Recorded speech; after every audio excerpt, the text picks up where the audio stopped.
to Te Puea Marae near the airport in Auckland, of course, Mangere, where once again they're taking in the homeless over winter. Last winter they were flooded with families. A kind of subsistence operation began, public donations, makeshift accommodation running to keep up really.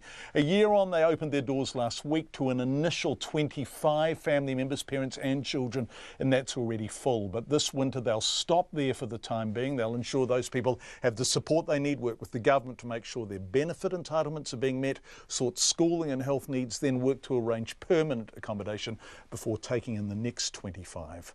While the demand hasn't stopped, Te Puea chairman Hurimoana Dennis told me this winter their response is a more targeted one. We've had families coming to the marae ever since we closed our door last September, but obviously hasn't been as much.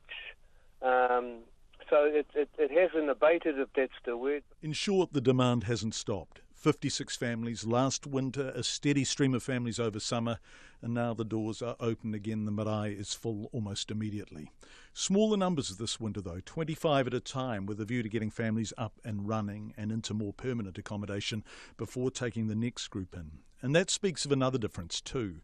Last year, Te Puea caught the government out as homelessness became the story of the winter. A Mangere marae's ability to meaningfully respond made the government look flat-footed. This year, it's a joint effort.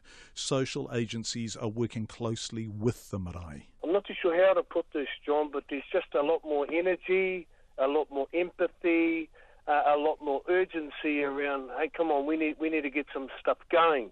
John, and that's a big point of difference for us this year, and I just wanted to make note of that. The need remains, though, although the families that have come to Te Puea since its doors opened last week have come from emergency accommodation, not cars.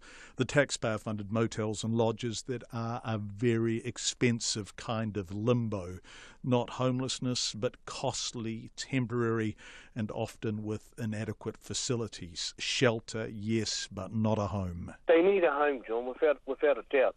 But they are grateful that not only are they getting a place to stay with us at Te Puea, but they just need to open the door, and the support services agencies or NGOs or social services are right there for them. So we're still working with them, and we'll be working with them for some time, but it's all just outside the front door, which is the point of difference. And it means, John, we can give them good news at 9 o'clock at night. We put them to bed, we wake them up, we can have intimate conversations, we eat together, and that's our point of difference. Hurimoana, you say you can give them good news at 9 o'clock at night. What do you mean by that? Well, John, it could mean that they have a tidy budget, their benefits have been updated, they're on the right benefits, say.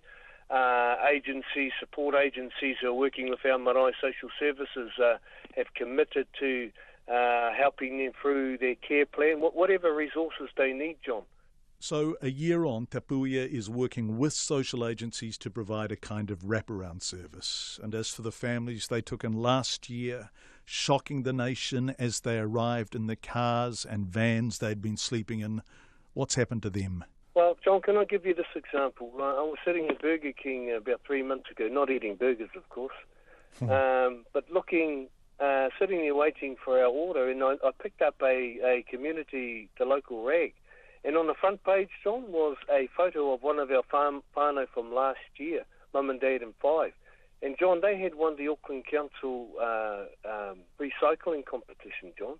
So they were put up there as an exemplar family of here's how you do your plastics and your waste. And I was over the moon. So I rang the mum. I said, gee, well, what's that all about? Because, oh, look, it's a big deal. We won the competition.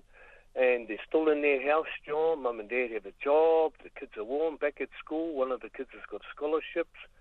John, that's what I'm talking about with an outcome, John.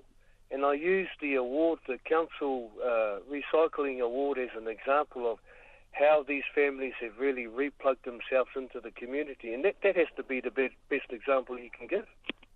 A sense of possibility and a sense of pride. Absolutely, and a big competition too. And John, I suppose what I'm saying is the fact that they have a home, everything's settled, now their focus is, okay, which plastics go where? I mean, that has to be an outcome, John, because prior to that, John, they were in their van, Mum and Dad and 5, for about 3 and 4 months. Hurimoana Dennis, the chairman of Te Puea.